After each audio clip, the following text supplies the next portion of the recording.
Hello, fellow heirs, and welcome back to Weekday Wind Down with the Word, where we are reading through the book of Leviticus. And today we will be reading the second chapter of Leviticus, which includes the procedures for the grain offering. So without any delay, let's get started. Procedures for the grain offering. When you present grain as an offering to the Lord, the offering must consist of choice flour. You are to pour olive oil on it, sprinkle it with frankincense, and bring it to Aaron's sons, the priest. The priest will scoop out a handful of flour moistened with oil, together with all the frankincense, and burn this representative portion on the altar. It is a special gift, a pleasing aroma to the Lord. The rest of the grain offering will be given to Aaron and his sons. This offering will be considered a most holy part of the special gifts presented to the Lord. If your offering is a grain offering baked in an oven, it must be made of choice flour, but without any yeast. It may be presented in the form of thin cakes mixed with olive oil, or wafers spread with olive oil. If your grain offering is cooked on a griddle, it must be made of choice flour mixed with olive oil, but without any yeast. Break it in pieces and pour olive oil on it. It is a grain offering. If your grain offering is prepared in a pan, it must be made of choice flour and olive oil. No matter how a grain offering for the Lord has been prepared, bring it to the priest, who will present it at the altar. The priest will take a representative portion of the grain offering and burn it on the altar. It is a special gift, a pleasing aroma to the Lord. The rest of the grain offering will then be given to Aaron and his sons as their food.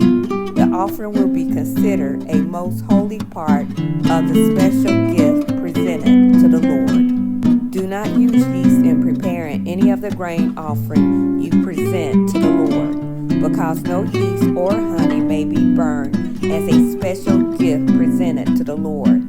You may add yeast and honey to an offering of the first crop of your harvest, but these must never be offered on the altar as a pleasing aroma to the Lord. Season all your grain offerings with salt to remind you of God's eternal covenant. Never forget to add salt to your grain offering.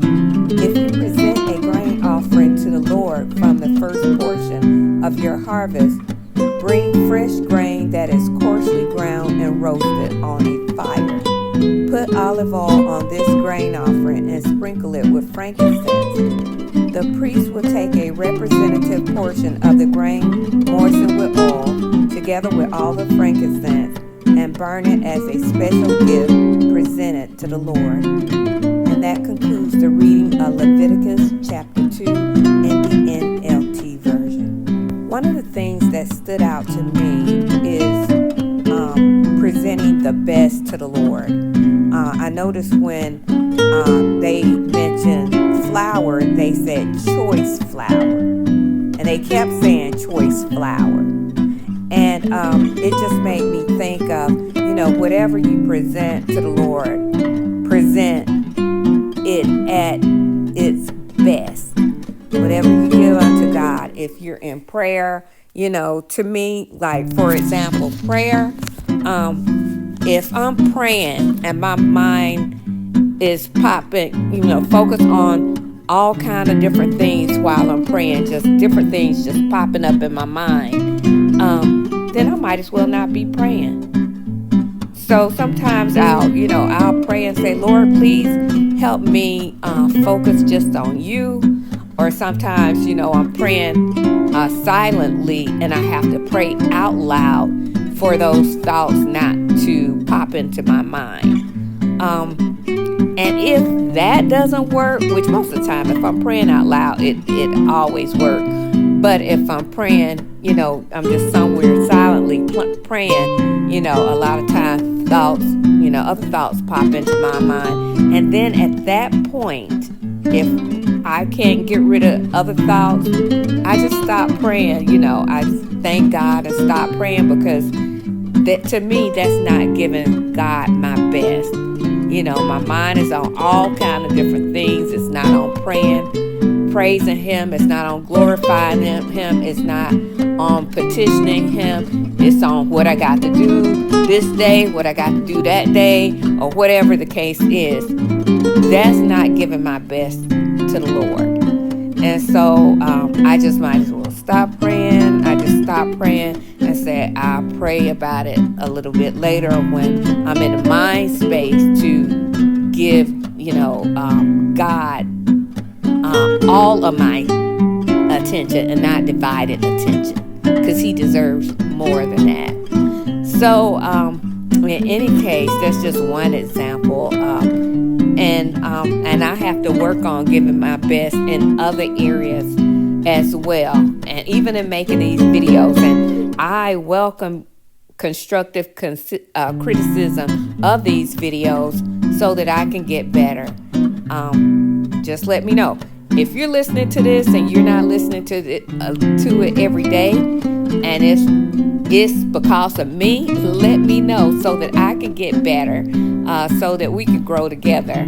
I know some days I get more viewership than others, and it could be because people are busy or whatever. But if it's because, I didn't like the way she did that, or I didn't like, let me know, because it may be something that I did not notice, and I can improve on it so that I can glorify God. Now, as usual, I want to hear what your take is on Leviticus 2. What did God speak to your heart? What did you notice this time that you never noticed before? Please put it in the comments below. As you know, iron sharpens iron, so I can learn from you and you can learn from me, and we can grow together in the Lord, okay?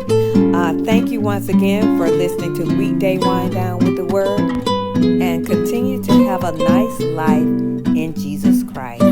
Bye.